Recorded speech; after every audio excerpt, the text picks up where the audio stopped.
掌声有请这一对，掌声有请。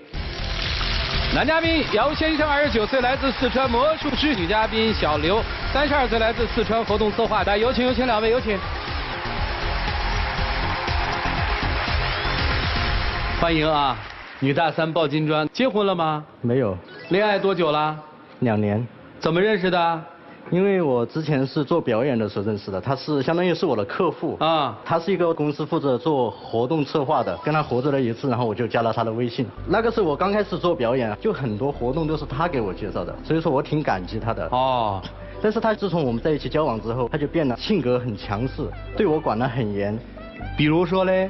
像我做魔术表演，一般我们都是有很多助手啊，助手我们都是找那种女孩。有一次，然后我们不是在彩排节目嘛，就是在排练，在工作室。然后因为我们表演大型魔术，有的时候会有肢体上的那种接触，就比如说把它变出来，然后拉着手，有的时候还跳一段舞，这样子弯下腰把它抱住，就被他看到了，他就觉得不行。那你是抱着腰吗？只是抱腰吗？有一次吧，我就去他们排练的地方去看看他，然后结果我就碰到他跟一个女演员在那里，就是他教他变魔术嘛，然后就在那里，左手右手脸都快贴到一块了。你说这样挺让我生气的，对吧？哪个女生看了会顺眼呢？啊，然后你做了什么？我就让他把他的所有的演员都给换成男演员。现在看魔术的也都是女生偏多，对吧？女生肯定都喜欢看这种健壮的男性演员啊，有什么不可以的，对不对？这件事儿咱们就放在一边啊，因为周老师已经点头了，说对，我看就看精壮美男，所以今儿给你配俩过节，你看，咱们这放一边啊。还有别的管你吗？而且那一次我教人家那个女孩变魔术嘛回到家他就说你那么喜欢教人家变魔术啊，那你就给我把邻居的上下楼叫我去敲门敲开人家教人家变魔术，这是为什么呢？他给女生都可以变，那肯定搞好邻里关系嘛，也可以去变一变了。哎呀，你真厉害，姑娘，你这管理的很有水平啊。你知道去了吗？去了，因为我只认识1、2家比较熟人，有2家他准备报警了那种，我觉得很尴尬。你也去啊？要是我肯定是不去的，对吧？你还真去，你怎么想的？让人去？我现在头发不是有点少吗？他以前没说过，他现在就觉得我头发少可能是身体有毛病，找一些乱七八糟的什么各种各样的东西，然后把它弄成那种粉末，弄成那种药丸给我吃。说的是好听，要帮我补身体。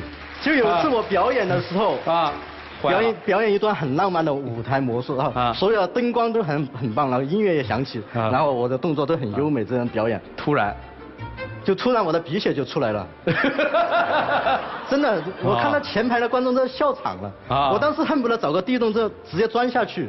我们也笑场了，确实。他看我的那个头发还是没有长起来他又找了第2个偏方，就是我们是四川那边有那种辣椒嘛，他就把辣椒拿来泡酒，泡了酒之后，每天我出门的时候用那个棉花，然后站在我脑袋上这样涂一圈管用了吗？我就感觉我每天出门就像那种头上顶着太阳一样。你干的？你涂什么呀？就是想帮他把头发长起来。你说我们都快到结婚了，然后我们要拍婚纱照，然后如果说你看他头发那么少，然后我们俩要是一起去拍婚纱照，人家看我旁边这样一个头发秃顶的，是吧？人家还以为我带了一小老头儿了。还有什么偏方吗？偏方倒是没有了，我实在受不了了因为他一向很霸道很强势。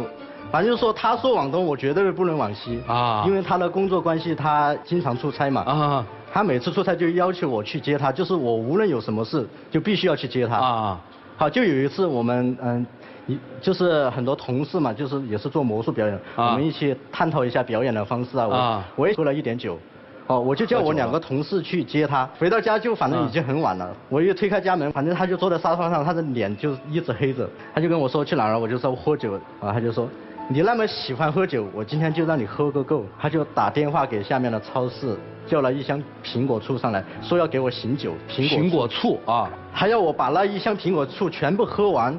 喝完了吗？肯定喝不完了，你像喝完的话我还不撑死了。而且让我边喝边写检查，写我以后再也不喝酒了，写了吗？写了。但是我喝了2瓶醋之后，感觉很难受，我就去厕所吐了，然后我就睡着了。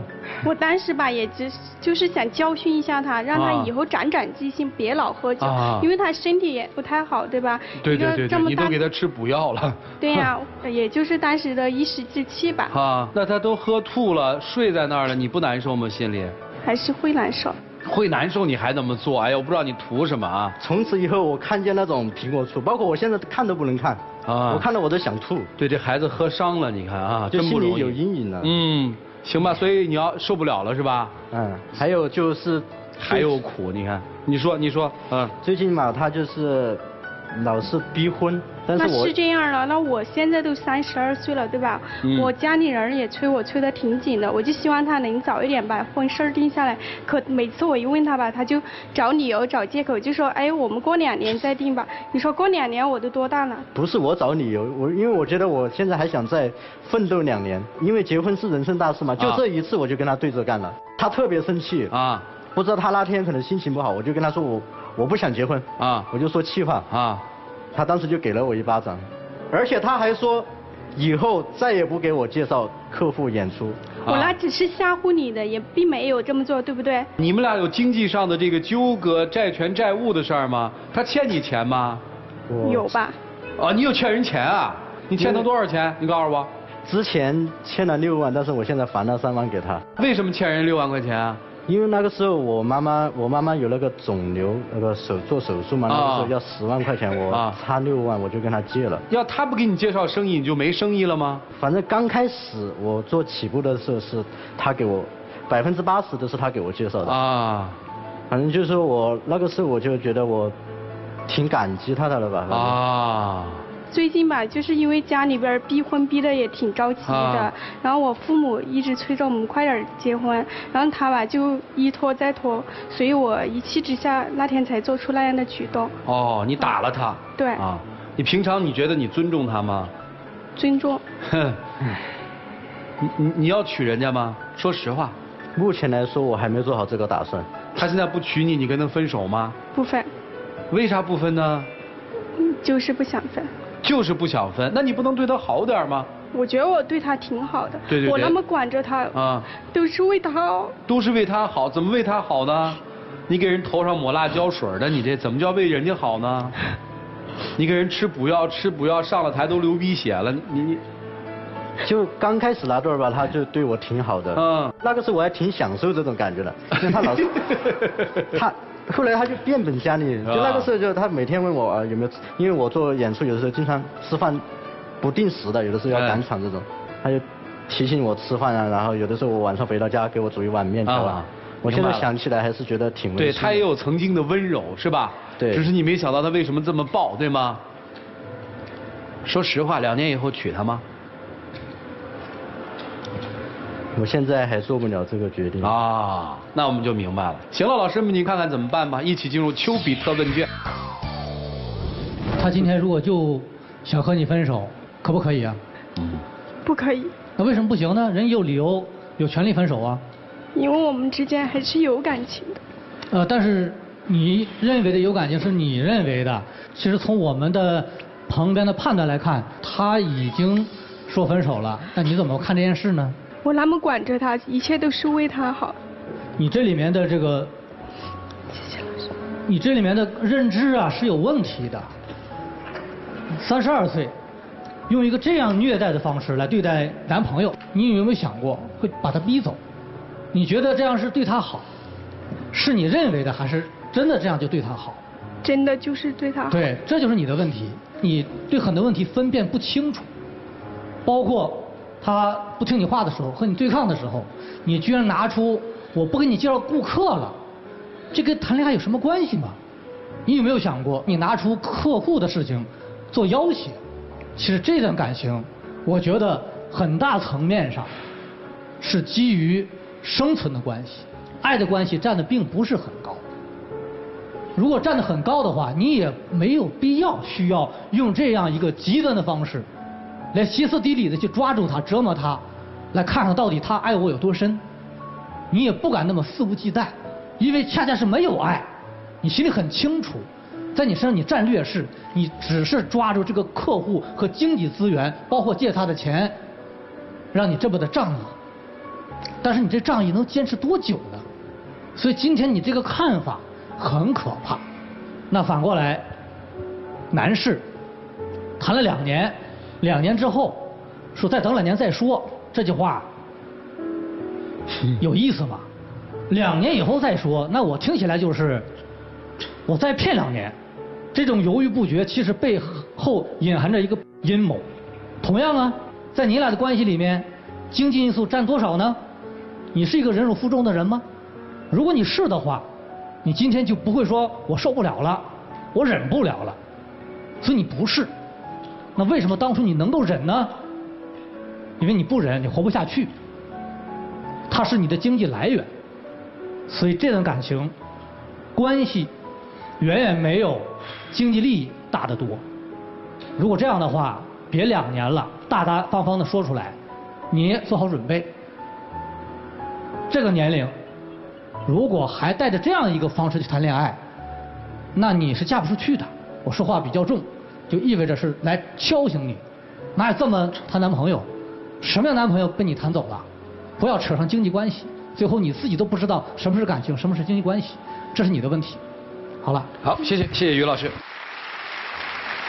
我听完了，我没有觉得你们俩在谈恋爱，也从来没有谈过恋爱。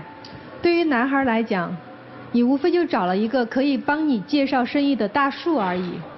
你要的也仅仅是这个金钱关系，而不是要的爱情关系。所以你可以做到绝对的服从。我相信没有哪个自由恋爱的男女，当女生跟男生说你必须把这一箱苹果醋给我喝完，这个男生冒着喝死的危险都要喝掉。不会有哪个自由恋爱当中男女会去做这种事情。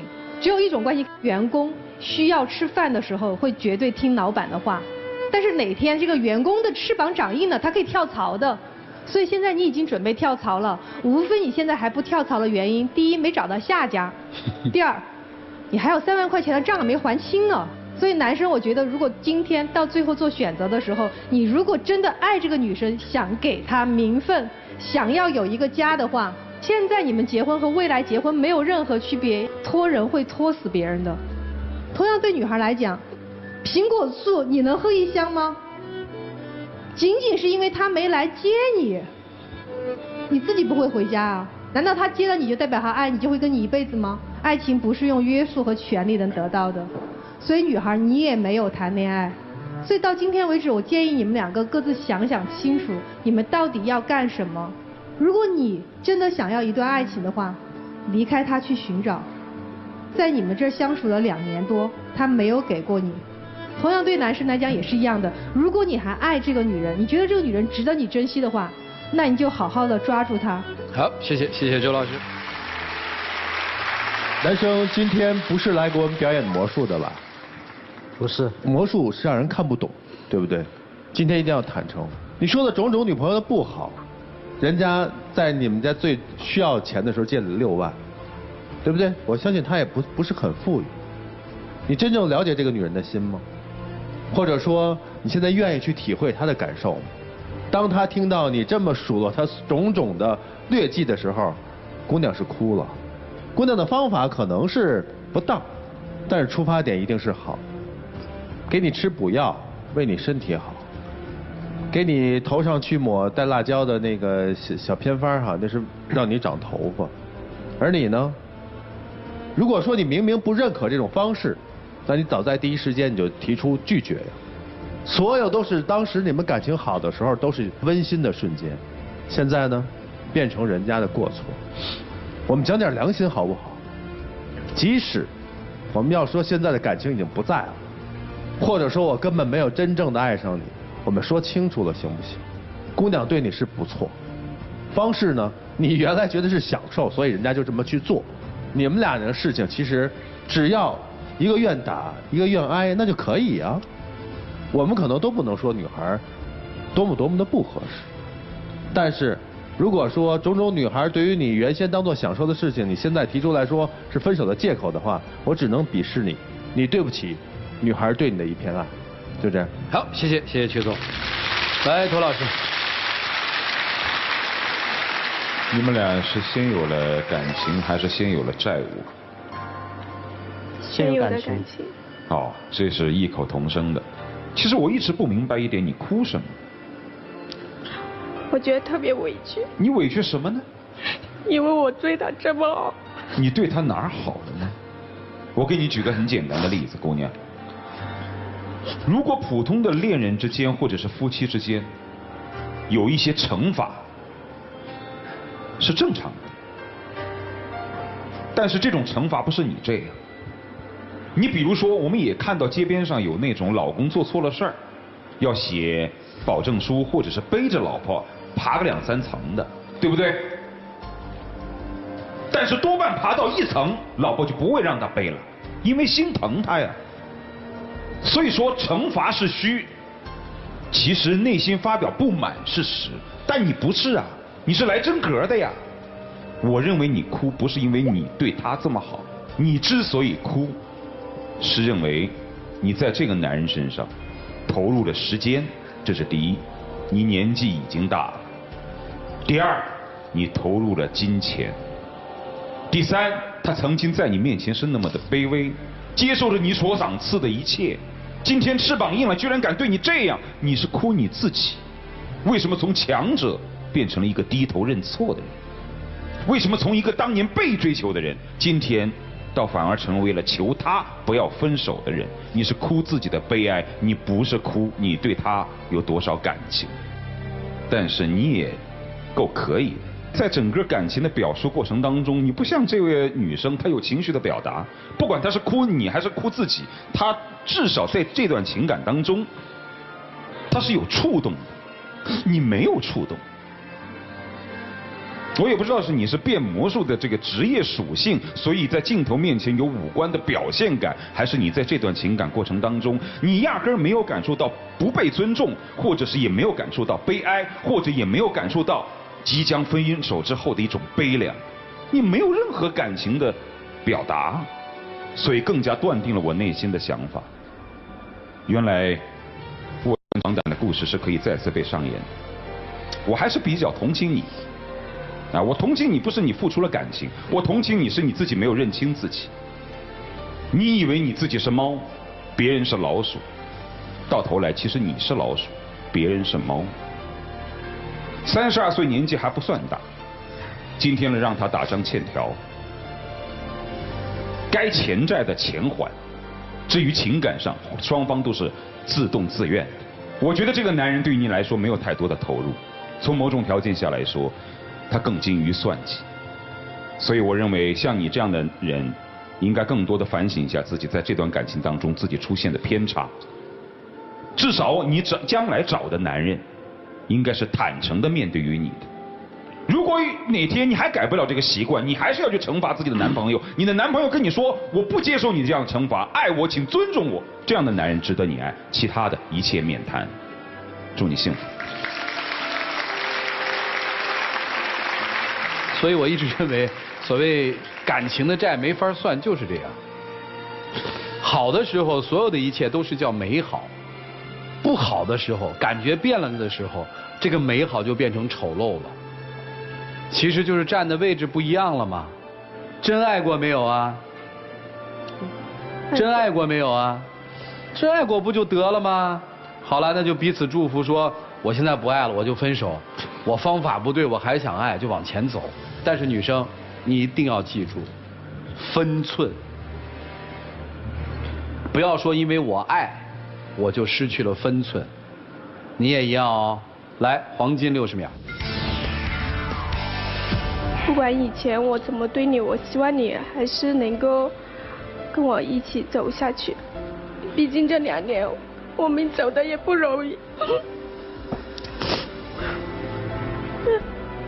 你现在不在我身边，我真的好无助啊。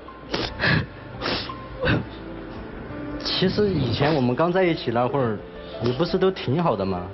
为什么后来就让我感觉很压抑？我真的不知道这段感情走下去，我们还会不会一起幸福？所以，我以后不再想那么多法子惩罚你了。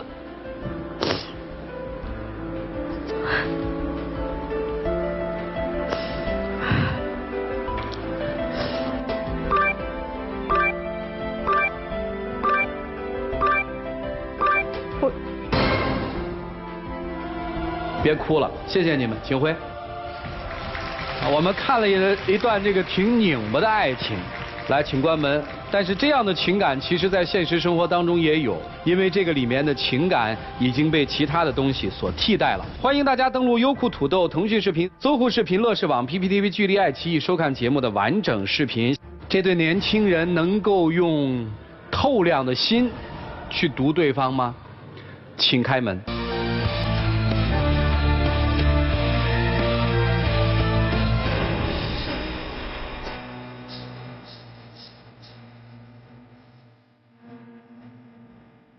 来，别哭了，把眼泪抹掉，别让他看着乐。祝他幸福。啊？干嘛祝他幸福啊？好好跟他说拜拜，别祝他幸福。就真心的希望他以后好好过。祝你幸福啊！回去吧，谢谢啊。来。